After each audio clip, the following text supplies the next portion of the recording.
الحمد لله نحمده ونستعينه ونستغفره ونعوذ بالله من شرور أنفسنا ومن سيئات أعمالنا من يهده الله فلا مضل له ومن يضلل فلا هادي له وأشهد أن لا إله إلا الله وحده لا شريك له وأشهد أن محمدا عبده ورسوله صلى الله عليه وعلى آله وأصحابه ومن سار على سبيله إلى يوم الدين أما بعد. So as we continue discussing the book Bulugh al-Maram, and we'll be picking up, continuing from where we had stopped in the last lesson or session, where we're discussing Kitab al-Tahara and discussing the chapter that he titled Bab Qada al-Haja or Bab Adab Qada al-Haja, that the chapter that discusses matter that relates to how the person should toilet manners and the likes. So inshallah ta'ala, we'll have the hadith be read and then we'll have the discussion around the hadith as for the ahkam that can be taken from the hadith. Alhamdulillah wassalatu wassalamu ala rasulillah. Hadith 83, narrated Abu Qatada radiallahu anhu.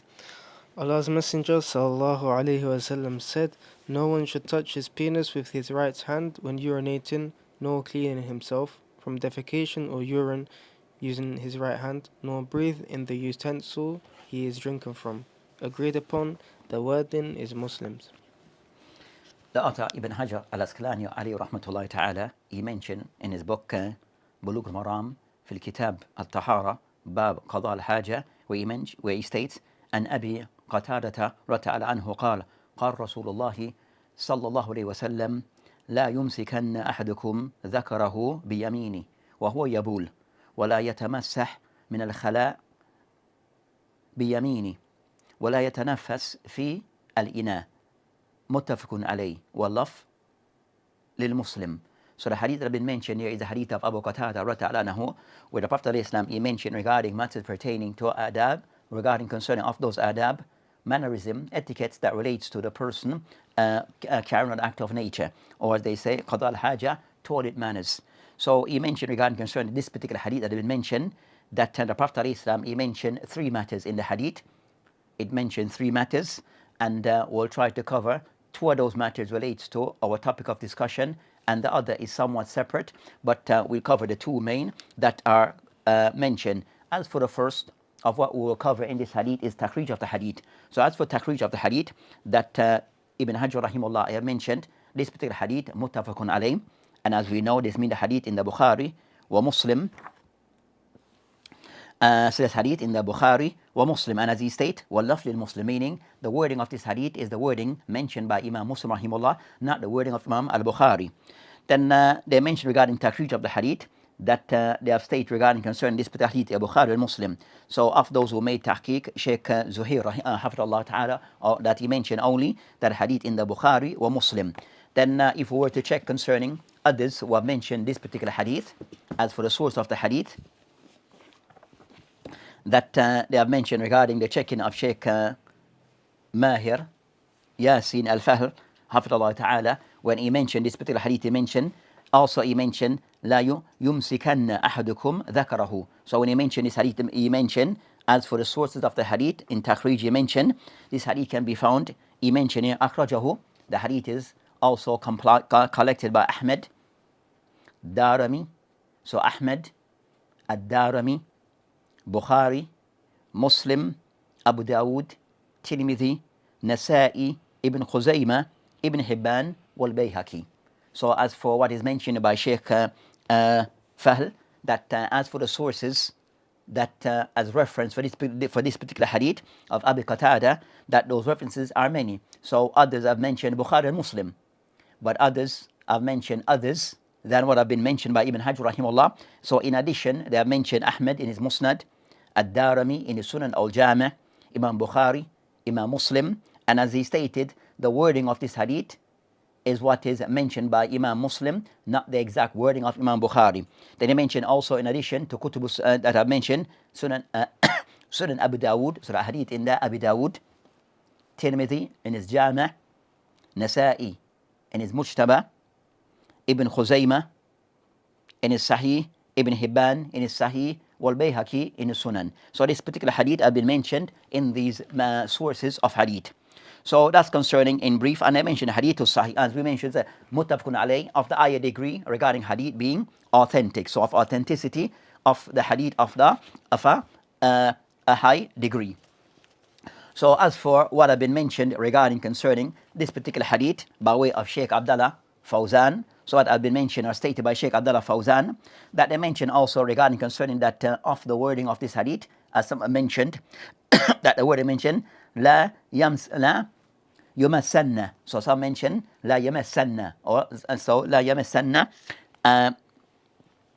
So you have different wording of Hadith, but this is the word that has been mentioned here by the author rahimahullah ta'ala. They mentioned regarding concerning that this Hadith of Abu Qatada, as mentioned by Sheikh Abdullah Fawzan, that he have mentioned regarding concerning that of the narration, of some of the narration of the Hadith that I've mentioned, this Hadith mentioned, la yumass ذكره, la yamas ذكره, that one is not to touch his private parts. So it mentioned la yumass. As some mentioned, la yumsikanna, la yumsikanna. So kind of somewhat emphasizing. So slight difference in wording, but generally the same meaning. Then also mentioned وَهُوَ يَبُولُ. So that's concerning وَهُوَ يَبُولُ. That this also is mentioned in Sahih Muslim. And mentioned concerning that as for the wording of Imam Bukhari, mentioned إِذَا بَالْ أَحَدُكُمْ, if any of you was to urinate, فَلَا يَأْخُذَنَّ, you are not to hold ذَكَرَهُ بِيَمِينِ, is not to take hold to his private parts, his penis, with his right hand. So that's the wording of Imam Bukhari rahimahullah. So Imam Muslim mentioned وَهُوَ يَبُولُ. So also Bukhari mentioned إِذَا بَالْ, meaning concerning, so both kind of somewhat giving the same circumstance regarding when that when this ruling is to apply. Then I mentioned that وَلَا يَتَمَسَّحْ, meaning concerning that يتمسح, يعني concerning that a person not to wipe, yastanji. So what is meant by this? The person is la yastanji, that a person is not to clean or wipe of himself, meaning concerning that the person wiping of oneself by way of the use of stone or paper or its equivalent, or by water. So the person who's wiping of his bottom, or wiping of the urine, wiping away his urine, that is not to do so, it is biyad al-yumna, not to do so, it is right hand. So also Imam Muslim rahimahullah, he mentioned also another word, he mentioned naha an yastatib biyamini, that Imam Muslim rahimahullah, in some of the wording of his hadith, he mentioned naha, that the Prophet al-Islam, that he forbade and yastatib, that one to clean of oneself biyamini, with his right hand. So you have various wording, but giving the same meaning. So those are the two main ahkam. Then there's a third sentence of this hadith that mentioned وَلَا يَتَنَفَّسْ, وَلَا يَتَنَفَّسْ. So one is not to, as I mentioned, breathe into the vessel that one is drinking from. So the cup that one is drinking from, then one is not to breathe into this. So those are the hadith. As we stated, that hadith can be, it is 3 sentences that are mentioned in this hadith. 2 are more relevant to the discussion regarding qada al-haja, which is the first sentence, that one is not to touch his private parts while he's urinating, and the second, that a person is not to clean himself with his right hand, not to clean himself whether from whether the front nor the back with the right hand. So those are the 2 rulings that are more particular to the discussion of our topic, which is adab qada al-haja, concerning toilet manners. So the Shaykh Hafidullah and who have discussed, and those who have mentioned the hadith, they mentioned as for the ahkam that can be taken from the hadith, that as they state concerning that in a hadith dalilun ala nahi al-ba'il, that this hadith also, what can be taken from this hadith is that the person who is urinating, ba'il, the one who is urinating, la yamas, that a person is not to touch ذكره بيمينه, not to touch, hold his private parts with his right hand while he's hal al-bawl, while he's urinating. So that's concerning that's of the first ahkam that can be taken from this matter. So regarding concerning, the ulama discuss the matter, what's the hukum of a person holding his private parts with his right hand while urinating. So they discuss regarding concerning, as for this matter, that Jumhur of the ulama, as they mentioned, Hamil al-Jumhur al-ulama, that majority of the ulama have taken the position that they have understood this hadith and rule based upon this hadith that هذا nahi, that this prohibition in this hadith ala karahiyah, it is taken by way of something which is disliked. So even though something they say that we are not to do so, but the ulama, Jumhur of the ulama, they have taken what can be understood from this is that it's something which is disliked, not totally haram. Then I mentioned that فذكر النووي وغيره, that An-Nawawi rahimahullah and others have mentioned that لأنه من باب الآداب, that those who have come to the conclusion that it is disliked for one to touch one private parts with their right hand while urinating, they mentioned it's something which is disliked. Why? They say من باب الآداب والتوجيه والإرشاد. So they mention it not because this is taken as it falls under the bab, those matters that relates to adab, thing that relates to behavior, tawjih wal irshad, giving some instruction regarding good behavior and conduct. So I said based upon this, that is taken as something which is disliked and not completely haram. It's not completely haram, but rather something which is disliked to be done. They mentioned we can consider لأنه من باب التنزيه اليمين وذلك لا يصل النهي إلى فيه إلى التحريم. So they said this something is taken as something which is disliked and hasn't gone to the extent of something being completely haram to be done. So that's concerning the qawl, the position taken by Jumhur of the ulama. Then I mentioned that so Jumhur of the ulama that have taken that position. Then I mentioned that there's a second view of the ulama. So the second view of the ulama regarding istinja or holding of one private part is the second view of the ulama are those who mention ذهب الظاهرية, that ulama of the Zahiriyah, of them Ibn Hazm and others, that in this the second position that this is something which is haram. An-nahi huna, they say an-nahi in this context is something which is forbidden. It is indicated as something which is forbidden. And they mentioned to them that that the asl of an-nahi is tahrim. So I said at the asl, that the general principle and the original ruling is that something which is forbidden, then that falls under something which is forbidden. It falls under something which is haram. It falls under something which is prohibited. So I said no, this is the asl of nahi yaqtadi at-tahrim. That nahi yaqtadi at-tahrim. So nahi indicates something is forbidden. Nahi, for Prophet Islam stopping and blocking someone doing something, then that indicates that that thing it is forbidden. So they mentioned that this is the case. So it goes back to the asl. It goes back to its original ruling of being something which is tahrim. And others who have also, you find as-San'ani, Shawkani, and others of contemporary who have also aligned to that view. Others who have aligned to that particular view that is mentioned here. So they mentioned regarding concerning that, and so also some of the Shafi'iyah also is of this view, that in this view regarding holding of one's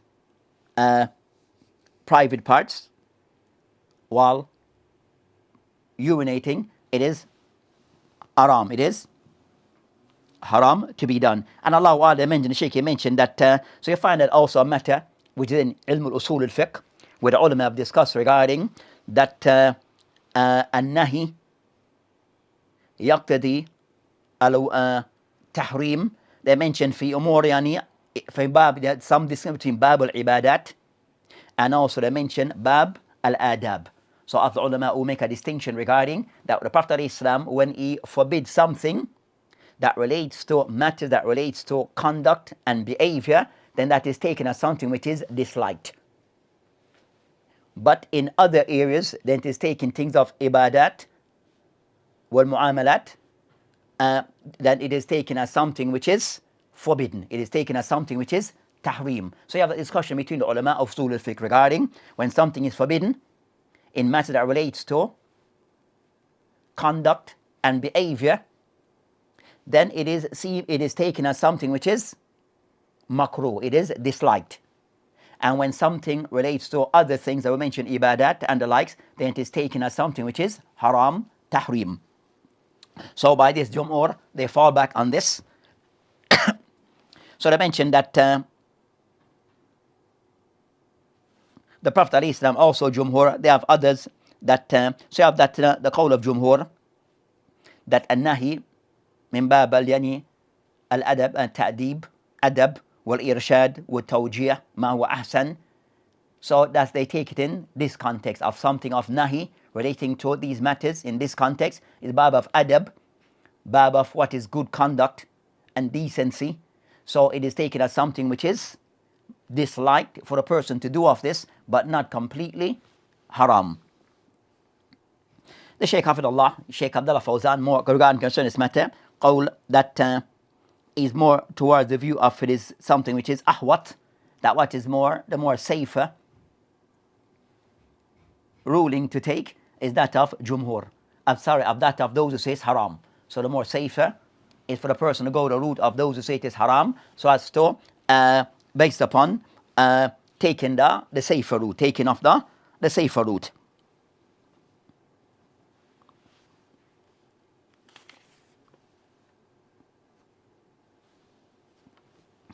So that's concerning of that matter. Then they mention regarding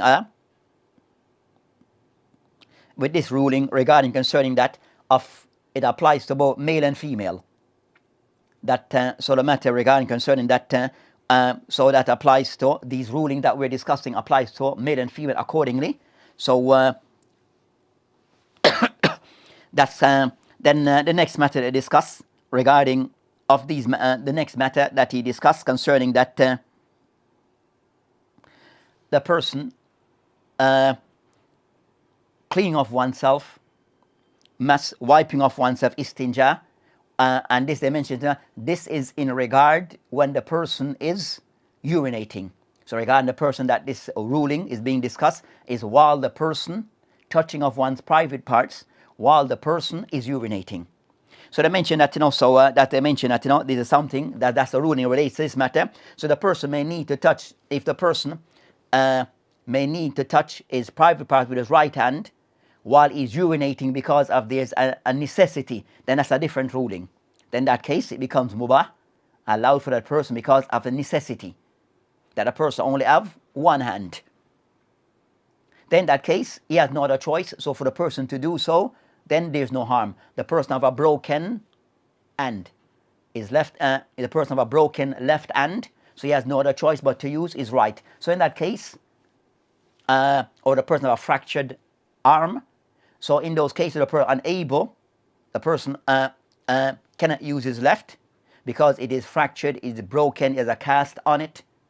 Then in that regard, the person uses right, and so those cases of necessity, durura, then yubih al-mahdhurat, then it becomes allowed for the person to do what he'll ordinarily not do.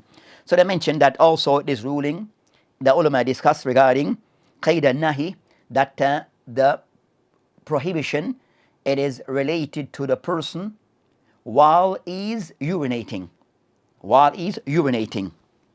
So as I mentioned, وَهُوَ يَبُولُ. I mentioned وَهُوَ أَنَّ النَّارِسِ مَا بُخَارِ إِذَا بَالَ أَحَدُكُمْ. If any of you is urinating, then he should not do such and such. So they mentioned that this hadith, as some of the ulama, they discuss the matter regarding that this is in relation to when the person is actually urinating. But on this matter, there's a khilaf between ulama. Is it regarding concerning that a person while urinating, is it what's the ruling regarding? Is it restricted to only when he's urinating, or it applies in general, whether he's urinating or not? He's not allowed to touch his private parts with his right hand, whether he's urinating or not urinating. So on this matter, the ulama have qawlan. There's two positions of those of the ulama that they mention that the ruling is restricted to when he's urinating. So when a person urinating, using the call of nature, is not allowed to touch his private parts with his right hand. As I mentioned the hadith, it kind of somewhat mentioned the hadith, also the hadith, it actually, that I like this. So the hadith itself also, it make mention of this. The hadith itself make mention, as the Prophet mentioned, وَهُوَ يَبُولُ. while he's urinating. So that is the hal, indicating that this ruling apply when the person is in this state, which is the person urinating. So that's the call that is taken by some of the ulama on this matter. And the second opinion of the ulama is that the hadith is am, that hadith is general, and it applies to while urinating and outside urinating. He's not allowed to touch his private parts with his right hand. So they mentioned that touching, it is not allowed at all completely while the person is urinating or not urinating. And they mentioned regarding concerning that where a discussion between them where they mentioned that some narration of the hadith of Abi Qatada, that in the Muslim, where the Prophet ﷺ mentioned an yamas ذكره بيمينه. He mentioned an yamas ذكره بيمينه, that a person that, as it mentioned, naha, the Prophet he forbade for a person an yamas ذكره, he forbade, the Prophet ﷺ he forbids a person that he should touch his private parts biyami, with his right hand. And I mentioned, he didn't mention while urinating nor urinating. So it applies across the board. It applies across the board. So that's of those who incline towards this view. Then you have those who mention it is specific to, but as it is mentioned, then I mentioned you have certain qawaid in the ulama, where of those who say that this hadith it falls in here concerning, as they mention, ظاهر حمل المطلق على مقيد. حمل المطلق على مقيد, that this hadith is to what is general, it has some restrictions. So what is mentioned in some cases general, but in some other narration it gives some restriction. So the restrictions are the one that applies, not the general meaning, but the ones that the ones that we take are those narration that come with some restrictions or some exception to the case. So they mentioned that concerning that matter, also of those who go back to another principle, that's a principle that is used by the ulama, by the usuliyin and the ulama, regarding how to harmonize between certain ahadith, where some narration of the hadith give a general meaning and some of the hadith give a more specific circumstance on the same topic. So they mentioned, this of those hadith that goes into that discussion. So they mentioned that of those who say that the hadith that are general, it is to be it is to be taken in account regarding those narrations that are give some specific cases or details, which is while urinating. Others also hold concerning that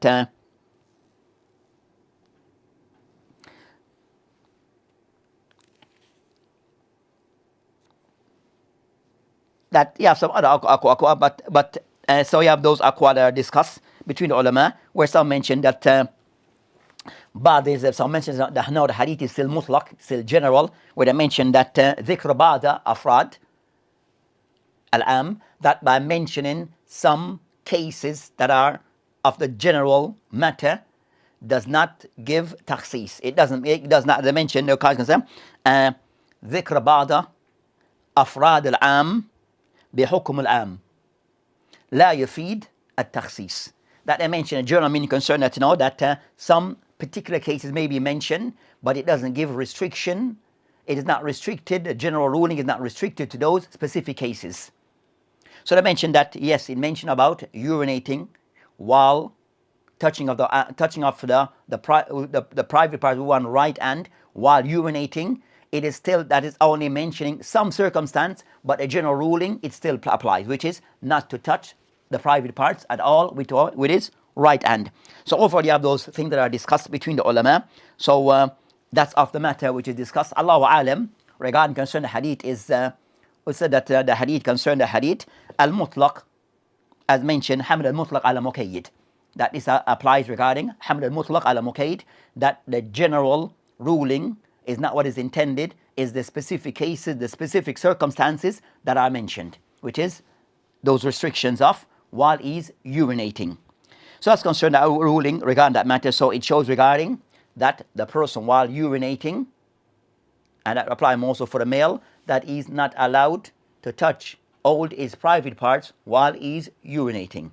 So he uses left hand, not his right. So the hadith mentioned, not to use is right, but to use is left and to be used.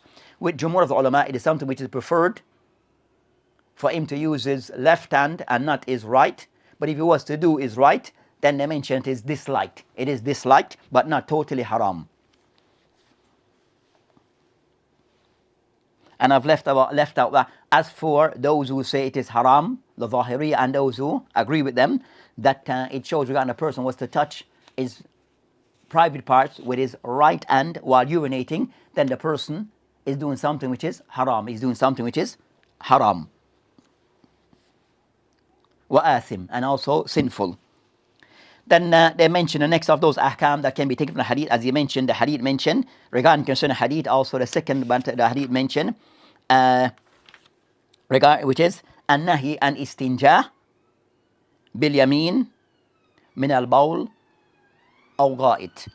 That the next matter is regarding that the person cleaning, washing of himself, wiping of himself, whether is the front or the back, using his right hand, or whether he's using water or paper or anything else, that one is not. What's the ruling regarding cleaning of oneself with the right hand, with the person using water or paper or leaf or whatever else that may be used, then that they mention concerning on this matter also you find a khilaf between the ulama. So Jumhur of the ulama, that again, that nahi min bab al-adab wal-irshad, that an-nahi also again in this case that I mentioned again min bab al-adab, of something of good, excellent conduct and behavior, where it is something which they mention that it is something which is nahi at-tanzih, which is something which is it is disliked. It is disliked. Laysa an-nahi at-tahrim. So they mention nahi tanzih, la nahi at-tahrim. So that's concerning that position taken by Jumhur of the ulama, that to wash oneself, to clean oneself, to wipe oneself with one's right hand, whether for the front or the back, it is something which is disliked but not haram. As for al-Zahiriyah and also and other of the ulama, San'ani, Shawkani, and others of the ulama, that they have taken a position that it is something which is again haram, that their position is haram for a person to do so. So and they can say and the same discussion regarding concern that they mentioned that the right hand is for you to be used for things which is said to be noble, eating, drinking, shaking of hands, giving, taking. So the right hand is used for things that are said to be things that are noble.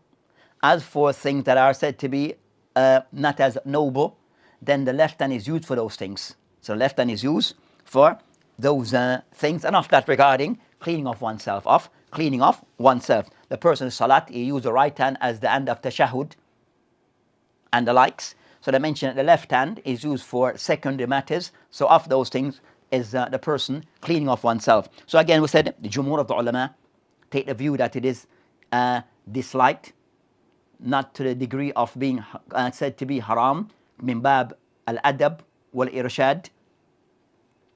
As for Jumhur, they take that what is the zahir, what is apparent, that an-nahi is taken as tahrim, unless there's something to say otherwise. And I mentioned that a general qaida they mentioned that the Prophet mentioned, ma nahitukum anhu fajtanibu, ma nahitukum anhu, what I have forbidden upon you, fajtanibu, you should leave it.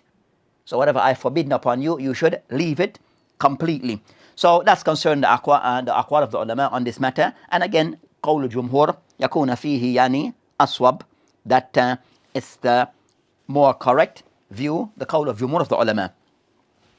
The third of those ahkam that is mentioned, lo istinja, if the person was to perform the act of istinja, biyamini, by chance the person was to use his right hand to clean himself, whether the front or the back. Then they mention,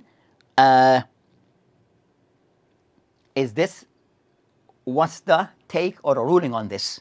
So you find that, so that's the matter is mentioned here. So you find that Ibn Hajar rahimahullah mentioned ما القول بالتحريم من فعله أساء, that even those who say that those the person, it is haram, if he was to do so, then that person have done wrong. That person have done wrong. But also cleaning of himself, it can say أجزيه, then it is counts as him cleaning himself. So the person have done it in the wrong way, but this still will be counted. This will still be counted, and still be a valid way in which the person have cleaned himself. And that's and you find all of the ulama, they mentioned وقال أهل الظاهر وبعد حنابلة. So you find that أهل الظاهر and some of the Hanabila, they have mentioned لا يجزي, that a person who cleans himself using his right hand to wipe, to clean himself, to wash himself, the front or the back or both, after he have used the call of nature, that they mention that act is not considered to be, it is not a valid way to clean himself. لا يجزي. It doesn't count as a valid way to clean himself. So you have that discussion, meaning that he has to go back and do it with his left hand and not his right hand. So the person wants to do it with his right hand, they count that as it does. They will see it as it does not count, and the person need to go back and redo the act of cleaning himself using his left hand. That's the qawl of the Zahiriyah, and they mentioned here بعد حنابلة.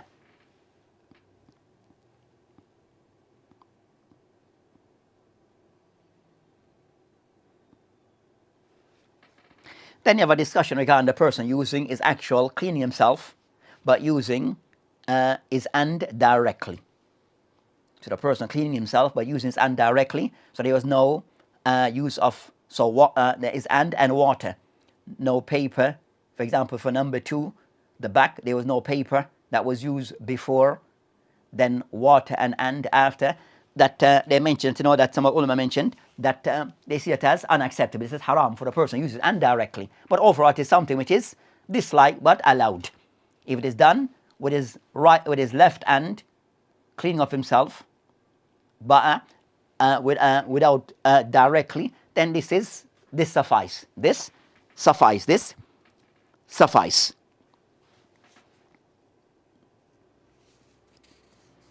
So the ulama mentioned that at the end, regarding concern is about the person cleaning of himself. So it's about the person cleaning of oneself. So those are the ahkam that are taken. As for the third sentence of the hadith, it discussed concerning, as it mentioned, لا يتنفس في إناء, that the Prophet ﷺ also mentioned as min bab al-adab, that a person is not to breathe into the glass. That will be discussed in the bab of adab, but overall concerned the general meaning that the Prophet ﷺ in this case also is saying it is forbidden, haram for a person to breathe into the glass. That again is from bab al-adab. It is something to be taken literally, as it is haram or disliked for a person to breathe into the glass that they are drinking, of the ulama, or that a person is not allowed to do so, based upon the apparent meaning of the hadith from the zahir, the apparent meaning that can be taken from the hadith. So those are the ahkam that can be taken from this hadith that have been mentioned here by the author Ibn Hajar rahimahullah, which still relates to the discussion regarding bab, adab, qada al-haja. So these are those things regarding the matter that a Muslim should take into consideration, and also to understand that Islam have given us a system regarding how we should toilet manners, and of those regarding the person while urinating or defecating, not to, in the case of urinating, not to hold his private with his right hand. Also, when the person intend to wash, then the person, if any the washing or that is to touch that area, front or back, the person who used to clean himself, to wash himself, he used his right hand. So the person, if he has a water container, or the person might have the hose that is used, then the person holds with his right hand and pour and use the left hand to clean the area. So the person holds the container or the hose with the right hand, and the left hand is used. As we know, in some cases, you have cases where the water, it comes from the lavatory, from the toilet itself, and the person uses his left hand to do the cleaning, not the right hand. Was said in case, so not the right hand to be directly touching that area. So that's concerned aqwal of the ulama on this matter and what is discussed regarding this particular hadith. So with that, inshallah ta'ala, that will end the discussion. And with that, inshallah ta'ala, we say assalamu alaikum wa rahmatullahi wa barakatuh.